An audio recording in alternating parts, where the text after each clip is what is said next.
Hello guys, இன்னைக்கு சிறகடிக்க ஆசை serial என்ன நடக்குங்கிற பார்க்கலாம். இங்க ரோஹிணி மேல முத்துவுக்கு ரொம்பவே சந்தேகமா இருக்கு. அது மட்டும் இல்லாம ரோஹிணி கண்டிப்பா மீனாவுக்கும் எனக்கும் உதவி செய்யணும்னு என்னைக்கும் நினைக்கவே மாட்டாங்க. வீட்ல எவ்வளவோ பிரச்சனை வந்திருக்கு, அப்பெல்லாம் அமைதியா இருந்த ரோஹிணி இந்த பண விஷயத்துல மட்டும் எதுக்காக மீனா அவமானப்பட்டு நிக்க கூடாது, மீனாவை எங்க அம்மா தப்பா பேசக்கூடாதுன்னு நினைச்சு தாங்கிட்ட இருந்த நகையை கூட வச்சு பணத்தெல்லாம் ஏற்பாடு பண்ணி இங்க பார்வதி அத்தை கிட்ட 2 லட்சம் ரூபாய் பணத்தை கொடுத்துட்டு இந்த விஷயம் வீட்ல யாருக்கும் தெரியக்கூடாதுன்னு எதுக்காக இந்த உண்மை எல்லாத்தையுமே மறைக்கணும். இவங்க சாதாரணமா இப்படி எல்லாம் யாருக்கும் உதவி செய்ய மாட்டாங்களே. அதுவும் இந்த பார்லரமாவும் மனோஜும் பணம்னா எது வேணாலும் செய்வாங்க. அதுவும் மத்தவங்களுக்கு உதவி செய்யணும்ன்ற எண்ணம் அவங்களுக்கு கொஞ்சம் கூட கிடையாது. அவங்க பணக்காரங்களா இருக்க போய் தான் எங்க அம்மாவே இந்த பார்லர் அம்மாவை தலையில தூக்கி வச்சு கொண்டாடிட்டு இருக்காங்க. அப்படி இருக்கும்போது தாங்கிட்ட இருக்க பணத்தை மத்தவங்களுக்கு கொடுக்கணும்னு நினைக்காத ரோஹிணி எப்படி மீனாவுக்கு உதவி செய்யணும்னு மட்டும் யோசிச்சிருக்காங்க. ஏதோ தப்பா இருக்குதே, என்ன உண்மைன்னு கண்டுபிடிக்கணும். எனக்கு என்னவோ பார்வதி அத்தை வீட்டுல இருந்த 2 லட்சம் ரூபாய் பணத்தை எடுத்தது கூட இந்த பார்லர் அம்மாவா தான் இருக்கும்.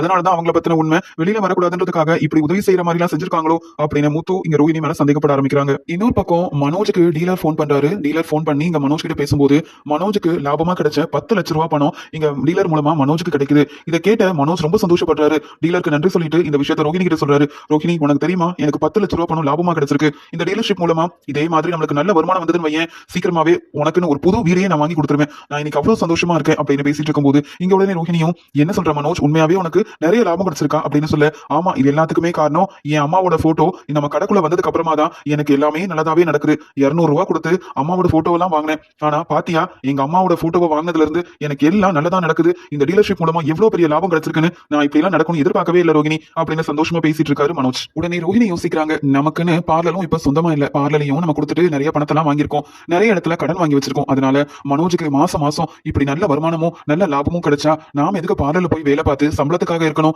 பேசாம பார்லர் வேலையே வேண்டாம்னு சொல்லிட்டு மனோஜ் கூட கடையிலேயே இருந்தா கூட நம்ம மனோஜ் உதவி செஞ்ச மாதிரியும் இருக்கும். மனோஜ் கிட்ட இருக்க பணம் எல்லாமே நானே கணக்கு வழக்கெல்லாம் பாத்துக்கிறேன்னு சொல்லி என் கிட்ட இருந்தாலும் நல்லா தானே இருக்கும். நமக்கும் நிறைய செலவெல்லாம் இருக்கு, கிறிஷ படிக்க வைக்கணும், அம்மாவை நல்லபடியா பாத்துக்கணும், வெளியில கடன் வாங்கியிருக்க எல்லாத்தையுமே கொடுக்கணும். இப்படி இருக்கும்போது மனோஜுக்கு இப்படி நிறைய லாபமும் வருமானமும் வந்தா கேட்கவே ரொம்ப சந்தோஷமா இருக்குன்னு சொல்லிட்டு இங்க ரோஹிணி மனோஜ் கிட்ட ரொம்ப சந்தோஷமா பேசிட்டு இருக்காங்க. இன்னொரு பக்கம் முத்து அவருடைய ஃப்ரெண்ட்ஸ் கிட்ட பேசுறதுக்காக கார் செட்டுக்கு போயிருக்காரு. அங்க முத்துவும் செல்வம் அவருடைய ஃப்ரெண்ட்ஸ் எல்லாருமே பேசிட்டு இருக்கும்போது இங்க செல்வம் சொல்றாரு, ஆமா முத்து, வர வர நம்மளுக்கு சவாரின்னு எதுவும் வரதும் இல்ல, வருமானம் பார்க்கவே முடியலப்பா, ரொம்ப கஷ்டமா இருக்குதுன்னு சொல்ல, அதுக்கு முத்து சொல்றாரு, செல்வம், உங்ககிட்ட ஒரு விஷயத்த சொல்ல மறந்துட்டேனே, ஏற்கனவே இங்க என் கார்ல வந்த ஒருத்தவங்க ஜீவான்ற வெளியூர்ல இருந்து வந்தவங்க, எனக்கு ரொம்பவே அவங்களை பிடிக்கும், அவங்களுக்கு நான் நிறைய உதவி செஞ்சிருக்கேன், அவங்க இங்க வந்தாலே என் காரை தான் புக் பண்ணுவாங்க, இந்த முறையும் நம்ம ஊருக்கு வராங்க, அவங்க எனக்கு போன் பண்ணி சொன்னாங்க, அது மட்டும் இல்லாம அவங்க மூலமா நிறைய பணம் கிடைக்க போகுது, எனக்கு இப்ப சவாரி வரலனாலும் ஜீவா மேடம் வந்துட்டாங்கன்னா கண்டிப்பா நல்ல ஒரு பணம் எனக்கு வரதான் போகுது அப்படின்னு சொல்லும்போது, பரவாயில்ல முத்து, உனக்காவது உன்னை நம்பி வரக்கூடிய கஸ்டமர் இருக்காங்க, ஆனா யாரும் இப்ப கார்ல வரதுக்கு போன் பண்ண மாட்டேங்கிறாங்களேப்பா அப்படின்னு சொல்லி பேசிட்டு இருக்க,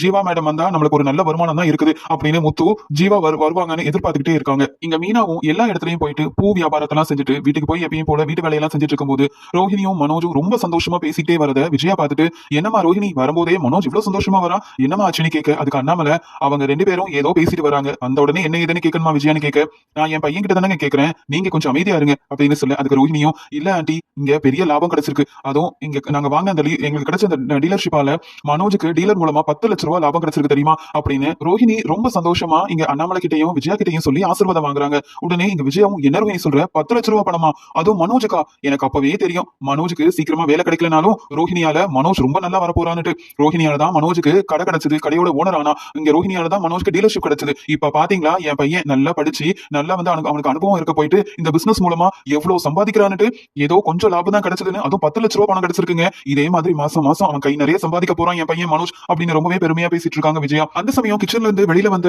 மீனாவும் இவங்க பேசுறதெல்லாம் கேட்டுட்டு ஓரமா நிக்கும் போது விஜயா மீனாவை பார்த்து சொல்றாங்க, ஏதோ இந்த மீனாவுக்கு ஒரு ஆர்டர் கிடைச்சுதான், அதுக்கே ரொம்ப சந்தோஷமா வீட்டுல உள்ள எல்லாருக்கும் பிரியாணி செய்யணும்னு சொல்லி என்னன்னா செஞ்சா இந்த முத்து, ஆனா என் பையன் மனோஜ பாருங்க, அவன் படிச்ச படிப்புக்கு ஏத்த வேலை கிடைச்சிருக்கு, அவன் கை நிறைய சம்பாதிக்கிறான், பெரிய பிசினஸ் செய்யறான், இப்ப 10 லட்சம் ரூபாய் லாபம் எடுத்திருக்கான். ஆனா சாதாரண சின்ன ஒரு வருமானம் வரதையே பெருசா நினைக்கிறாங்க இந்த மீனாவும் முத்துவும். அவங்களுக்கு படிக்காதவங்க, அவங்களுக்கு பணம்னா என்னன்னு தெரியல. ஆனா என் பையன் அப்படி இல்ல, இந்த வீட்லயே நிறைய படிச்சது மனோஜ் தான், அதே மாதிரி இந்த வீட்டுல நிறைய சம்பாதிக்கிறதும் மனோஜ் தான். மீனா பார்த்தல, உன்ன மாதிரிலாம் இல்ல, ஏதோ கொஞ்சம் பணம் கொடுத்தா கூட என்ன பேச்சு பேசுறீங்க நீயும் அந்த முத்துவும் சேர்ந்துக்கிட்டு, ஆனா எவ்வளவு சம்பாதிச்சாலும் எவ்வளவு அழகா என்கிட்ட வந்து அந்த விஷயத்த சொல்லி சந்தோஷப்படுறாங்க பாரு மனோஜ் ரோஹிணியும். இப்படி இருக்கணுமே தவிர்த்து கொஞ்சம் பணம் கிடைச்சா கூட ரொம்ப ஓவரா செய்யக்கூடாது. இந்த இந்த மாதிரிலாம் பணத்தை பார்க்காதவங்க தான் இப்படி எல்லாம் செய்வாங்க. ஆனா இந்த ரோஹிணியும் பெரிய பணக்கார வீட்டு பொண்ணு, மனோஜும் நல்லா படிச்சு பணத்தோட அருமை தெரிஞ்சவன். அதனாலதான் எவ்வளவு பணம் கிடைச்சாலும் மனோஜும் ரோஹிணியும் அமைதியா இருக்காங்க.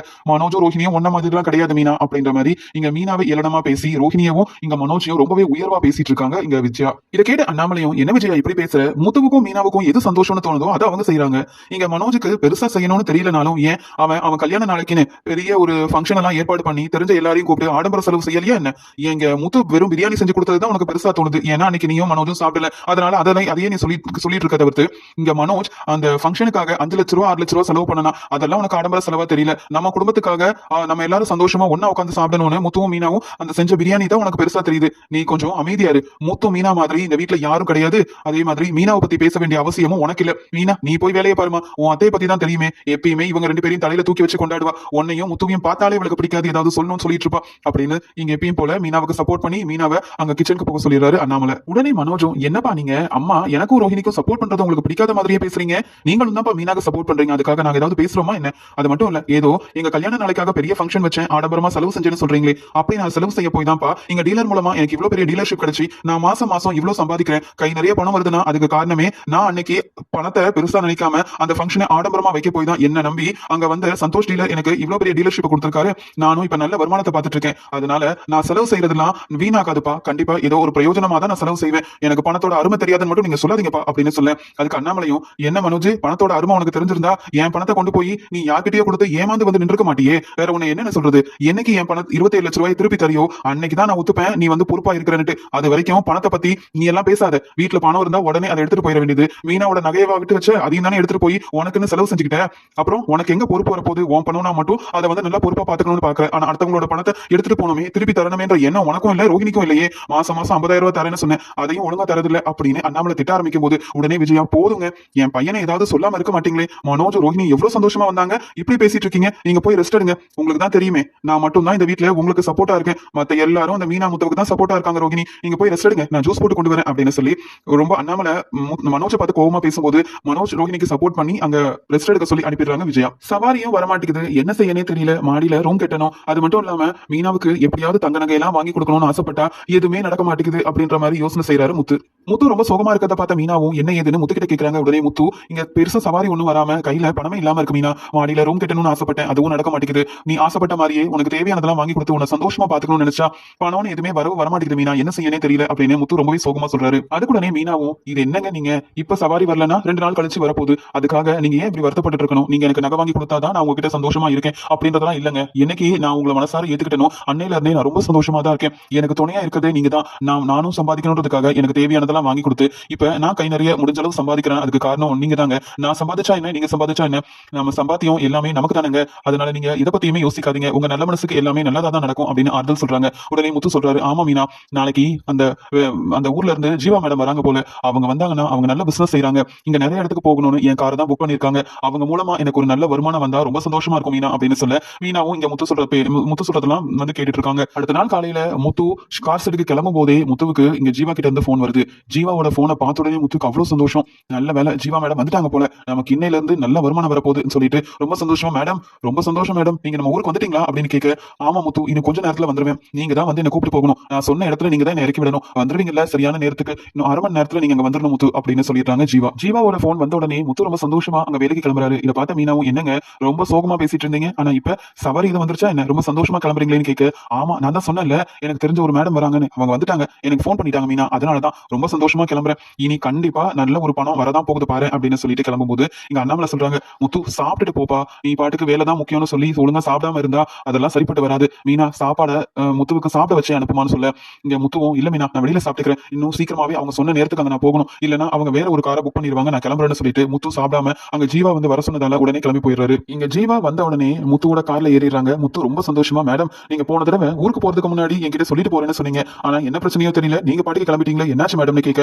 உடனே ஜீவா சொல்றாங்க அதை ஏன் கேக்குறீங்க முத்து, உங்ககிட்ட சொல்லாம போகணும்னு நான் நினைக்கவே இல்லை, ஆனா இந்த ஊர்ல எனக்கு தெரிஞ்ச 2 பேர் இருக்காங்க, அவங்க மூலமா நிறைய பிரச்சனை வந்துருச்சு, அதுல இருந்து எப்படியாவது வெளியில வந்து ஊருக்கு போகணும் தான் தோணுச்சு தவிர்த்து உங்ககிட்ட சொல்லணும்ன்ற ஞாபகம் கூட இல்ல, ஆனா மறுபடியும் இங்க வந்த உடனே உங்க ஞாபகம் வந்து உங்களுக்கு தானே நான் போன் பண்ணி சொன்னேன்னு சொல்ல, ஆமா மேடம் ஆமா இப்ப நீங்க எங்க போகணும்னு சொல்ல, நான் கொஞ்சம் ரெஸ்ட் எடுக்கணும், நாளைக்கு எனக்கு நிறைய வேலை இருக்கு, நிறைய பொருள் எல்லாம் வாங்க வேண்டியது இருக்கு, இப்ப நான் என் ஃப்ரெண்ட் வீட்டுல தான் தங்கிட்டு இருக்கேன், கொஞ்ச நாள் நான் இங்க தான் இருக்க போறேன், எனக்கு தனியா ஒரு வீடு எடுத்து தங்க போறேன், எனக்கு கொஞ்சம் ஏசி அந்த மாதிரி பொருட்கள் எல்லாமே தேவைப்படுது, கிடையாது, ஒரு நல்ல கடையா பார்த்து என்ன நாளைக்கு நீங்க கூட்டிட்டு போங்க முத்து அப்படின்னு சொல்லும்போது, மேடம் நீங்க கவலைப்படாதீங்க, உங்களுக்கு ஏசி வாங்கணும், ஃபேன் வாங்கணும், டிவி வாங்கணும், என்ன வாங்கணும்னாலும் நமக்கு தெரிஞ்ச ஒரு பெரிய கடை இருக்கு, அங்க போனீங்கன்னா அதுவும் நான் தான் உங்களை கூட்டிட்டு வந்தேன்னு சொன்னாலே உங்களுக்கு ஏத்த விலையில போட்டு எடுத்து தருவாங்க, நீங்க கவலைப்படாதீங்க, நான் கூட்டிட்டு போறேன், இன்னைக்கு நீங்க ரெஸ்ட் எடுங்க, நாளைக்கு நம்ம கடையில போய் தேவையான உங்க வீட்டுக்கு தேவையான எல்லா பொருளையுமே வாங்கிடலாம் அப்படின்னு முத்து இங்க ஜீவா கிட்ட சொல்லிட்டு, ஜீவா சொன்ன இடத்துல ஜீவாவை இறக்கி விட்டுட்டு, நாளைக்கு பாப்போம் மேடம், கண்டிப்பா வந்துடுறேன், நீங்க நல்லா ரெஸ்ட் எடுங்க, இன்னைக்கு ரொம்ப டயர்டா இருப்பீங்க அப்படின்னு சொல்லிட்டு என்ன ஏதுன்னு கூட ஜீவா கிட்ட ஒழுங்கா கேட்காம, யாரால பிரச்சனை வந்தது, எதுக்காக ஜீவா சொல்லாமையே ஊருக்கு கிளம்பினாங்கன்றத ஜீவா சொல்ல வந்தப்ப கூட அதை பெருசா எடுத்துக்காத முத்து ஜீவாவை இறக்கி விட்டுட்டு அப்படியே அங்கிருந்து கிளம்பிடுறாரு.